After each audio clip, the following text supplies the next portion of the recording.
तो 9th की science की क्लास में आप सभी का एक बार फिर से स्वागत है बच्चों। और चैप्टर नंबर 10 गुरुत्वाकर्षण जो है इसके पहले की वीडियो क्लासेस में हमने कंप्लीट पढ़ लिया है, समझ लिया है।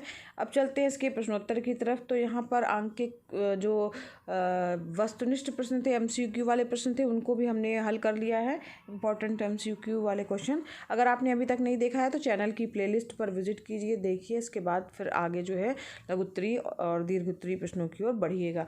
तो यहाँ पर पहला इंपॉर्टेंट जो है लघुत्तरीय प्रश्न के अंतर्गत है गुरुत्वाकर्षण का सार्वत्रिक नियम बताने के लिए। ये जब चैप्टर पढ़ रहे थे तो हमने इसको बच्चों अच्छे से समझा था। तो यहाँ पर जो है सार्वत्रिक नियम आप लिख लीजिएगा, F=G(m)(d)² हो गया। ठीक है, तो यहाँ पर जो है ये प्रश्न आपका इंपॉर्टेंट है, फिर कॉपी में इसको जो है लिख लीजिएगा। इसका नियम लिखना है और साथ ही जो है इसका जो फार्मूला जो है आपको लिखना है, चित्र भी बनाना अनिवार्य है। नेक्स्ट क्वेश्चन है मुक्त पतन से आप क्या समझते हैं।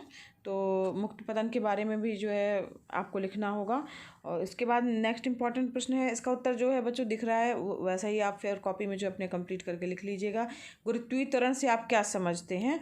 तो यहाँ पर जो है गुरुत्वीय त्वरण के बारे में बताना है कि पृथ्वी के आकर्षण के कारण पृथ्वी तल की ओर गिरती हुई किसी भी वस्तु का त्वरण जो होता है वो गुरुत्वीय त्वरण कहलाता है। स्मॉल जी से इसे दिखाते हैं और इसका मान 9.8 मीटर/सेकंड स्क्वायर है, जो कि आपको अच्छे से याद ही हो गया होगा। इसके बाद बच्चों नेक्स्ट इंपॉर्टेंट क्वेश्चन है जो कि आपको लिखना है फेयर कॉपी में, वो है द्रव्यमान और भार में क्या अंतर है। ठीक है, तो यहाँ पर ये भी कुछ क्वेश्चन जो है अक्सर एग्जाम में पूछ लिया जाता है कि द्रव्यमान और भार में क्या अंतर है। तो यहाँ पर इसका अंतर जो है आप चाहे तो डिवाइड करके फिर लिख सकते हैं। उत्प्लावकता से आप क्या समझते हैं।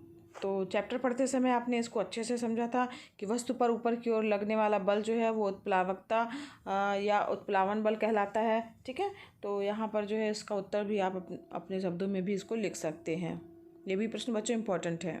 साथ ही बच्चों हमने पढ़ा था, जाना था कि पानी की सतह पर रखने पर कोई भी वस्तु क्यों डूब जाती है और कौन सी वस्तु जो है वो तैरती है। तो इसको भी जो है हमने अच्छे से पढ़ा है। तो वस्तु का घनत्व जो है वो पानी के घनत्व से अगर अधिक है, अगर मान लीजिए, तो वो निश्चित रूप से पानी में डूब जाएगी, और वस्तु का घनत्व पानी के घनत्व से कम है तो वो पानी पर तैरती रहेगी। तो इस प्रश्न का उत्तर भी आप अच्छे से फेयर कॉपी में लिख लीजिएगा, इंपॉर्टेंट प्रश्न है।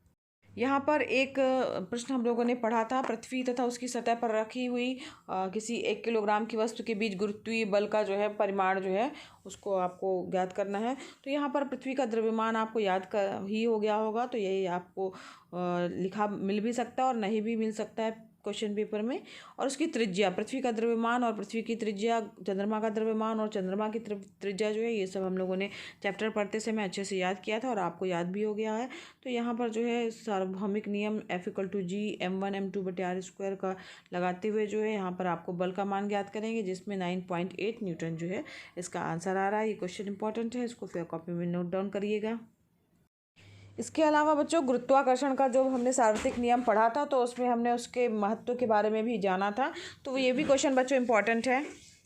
तो यहाँ पर हमने गुरुत्वाकर्षण के सार्वत्रिक नियम को तो पढ़ा ही था, वो इम्पोर्टेंट है ही बच्चों, साथ ही साथ उसका क्या महत्व है वो भी इम्पोर्टेंट है। तो गुरुत्वाकर्षण के सार्वत्रिक नियम का महत्व जो है आप जो है लिख लीजिएगा, ये इंपॉर्टेंट क्वेश्चन है बच्चों एग्जाम की दृष्टि से भी। इसके बाद मुक्त पतन का त्वरण क्या है। ठीक है, तो यहाँ पर जो है इसको भी आप लिख सकते हैं।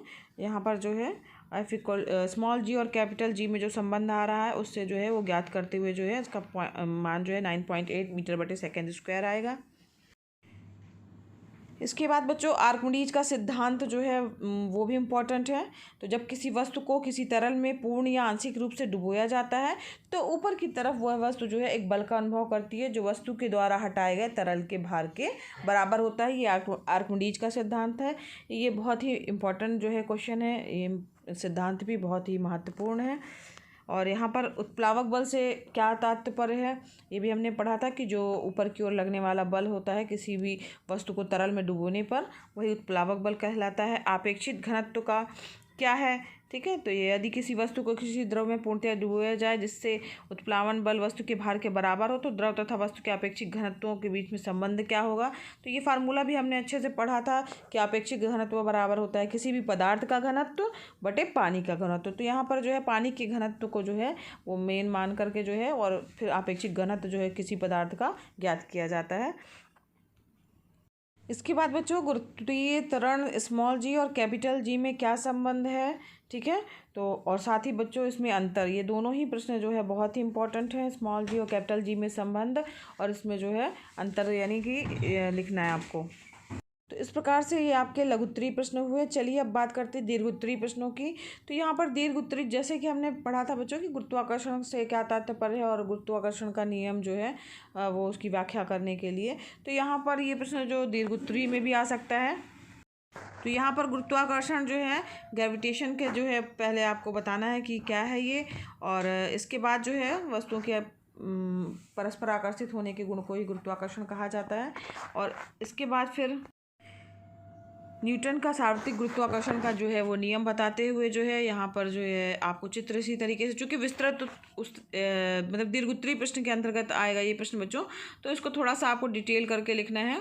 तो यहाँ पर जो है आप उसका नियम बताने के साथ साथ जो है चित्र बनाते हुए समझाते हुए कि दो, अगर मान लीजिए कणों के द्रव्यमान m1 m2 है तो f is proportional to m1, फिर f is proportional to m2 और f इज़ प्रोपोर्शनल टू उनके बीच की दूरी के वर्ग के जो है व्युत्क्रमानुपाती है। और यहाँ पर जो है एक नियतांक आ गया कैपिटल जी, जिसे समानुपातिक नियतांक कहा जाता है, जिसे सार्वत्रिक गुरुत्वाकर्षण नियतांक भी कहा जाता है। तो यहाँ पर जो है इसका मान भी आपको लिखना होगा। तो इस प्रकार से ये क्वेश्चन जो है थोड़ा सा डिटेल बना करके जो है आपको लिखना होगा, जो कि आपके दीर्घ उत्तरीय प्रश्न के अंतर्गत जब आएगा तब। यही क्वेश्चन बच्चों लघु उत्तरीय प्रश्न में भी आ सकता है, उसको आप शॉर्ट में लिखेंगे, और अगर मान लीजिए दीर्घ उत्तरीय में आता है तो उसको आप डिटेल करके लिखना होगा। इसके बाद बच्चों बढ़ते हैं आंकिक प्रश्नों की ओर, न्यूमेरिकल्स वाले जो प्रश्न हैं।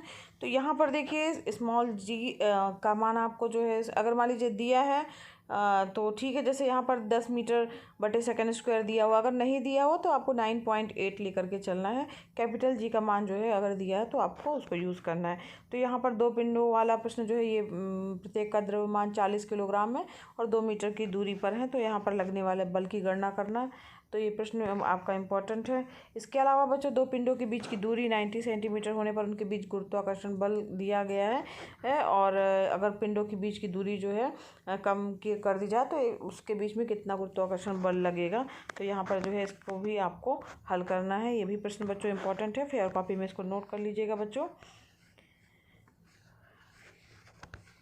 इसके बाद बच्चों ये तीसरा नंबर का प्रश्न भी जो है आप फेयर कॉपी में नोट कर लीजिएगा। यहाँ पर त्वरण जो है ज्ञात करना है, F=ma से ही आप ज्ञात कर सकते हैं, इस प्रश्न को हल कर सकते हैं।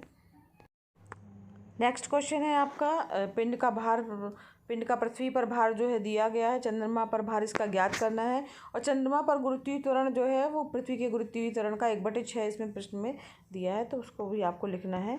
तो यहाँ पर जो है चंद्रमा पर भार जो है आप ज्ञात कर सकते हैं, ठीक है, कैपिटल जी और स्मॉल जी के फार्मूले के अनुसार। यहाँ पर जो है उसमें गुरुत्वीय त्वरण जो है दिया हुआ है कि 1/6 है उसका गुरुत्वीय त्वरण में जो अनुपात जो दिया है ना, तो यहाँ पर उसका मान आप सीधे लिख सकते हैं 1/6। इसके बाद जो है 2 पिंडों के द्रव्यमान 2 किलोग्राम 5 किलोग्राम के हैं, परस्पर 3 मीटर की दूरी पर है, तो पिंडों पर गुरुत्वाकर्षण बल ज्ञात करना है और गति करने के लिए स्वतंत्र हैं, तो उनके त्वरण भी ज्ञात करना है। तो इस प्रकार से जो है F=g m1 m2 बटे r² का फार्मूला लगा करके आप पहले F ज्ञात कर लेंगे। इसके बाद फिर त्वरण F=ma वाले फार्मूले से ज्ञात कर सकते हैं। 2 किलोग्राम पिंड के लिए अलग और 5 किलोग्राम पिंड के लिए अलग आपको त्वरण ज्ञात करना होगा। इसके बाद बच्चों 12वां प्रश्न जो ये दिख रहा है आपके सामने, ये भी प्रश्न जो है आप कर लीजिएगा, ये भी इम्पोर्टेंट प्रश्न है। इसमें ऊंचाई ज्ञात करना है, तो फार्मूला इसमें v² = u² - 2as वाला फार्मूला लगेगा। तो यहाँ पर त्वरण a के स्थान पर जो है आप g मान के चलेंगे, जिसका मान 9.8 मीटर बटे सेकेंड स्क्वायर लेकर के आपको ज्ञात करना है इसकी ऊँचाई। इसके बाद नेक्स्ट ये प्रश्न भी इम्पॉर्टेंट है, फेयर कॉपी में नोट कीजिएगा। भवन की छत से गिराए जाने पर गेंद जो है वो 3 सेकंड में पृथ्वी पर गिरती है। तो यहाँ पर जो है भवन की जो है आपको ऊंचाई कुल मिला के ज्ञात करनी है। यहाँ पर न्यूटन की गति का जो दूसरा समीकरण है उसको आपको लगाना है। तो यहाँ पर समीकरण में मान सीधे रखने से जो है आपको h का मान जो है वो ज्ञात हो जाएगा। तो इस प्रकार से बच्चों ये सारे जो है हमने आज चैप्टर नंबर 10 गुरुत्वाकर्षण के सारे महत्वपूर्ण जो है लघु उत्तरीय, अति लघु उत्तरीय और दीर्घ उत्तरीय प्रश्न सारे कंप्लीट कर लिए। जो भी क्वेश्चन आपको ये दिखाई दे रहे हैं, भेजे गए हैं, ये सारे क्वेश्चन बच्चों फेयर कॉपी में नोट करना है। सभी क्वेश्चन इंपॉर्टेंट है। अगर बच्चों वीडियो आपके लिए हेल्पफुल लगा हो तो वीडियो को लाइक कीजिएगा, चैनल पर नए हैं सब्सक्राइब कीजिए बच्चों, साथ ही बेल आइकन प्रेस कीजिएगा ताकि आपको नए वीडियो का नोटिफिकेशन मिले। और बच्चों ये वीडियो क्लासेस फ्री हैं तो आप भी इसका लाभ लीजिए, अपने फ्रेंड्स को भी शेयर कीजिए। धन्यवाद बच्चों, मिलते हैं नेक्स्ट वीडियो क्लास में।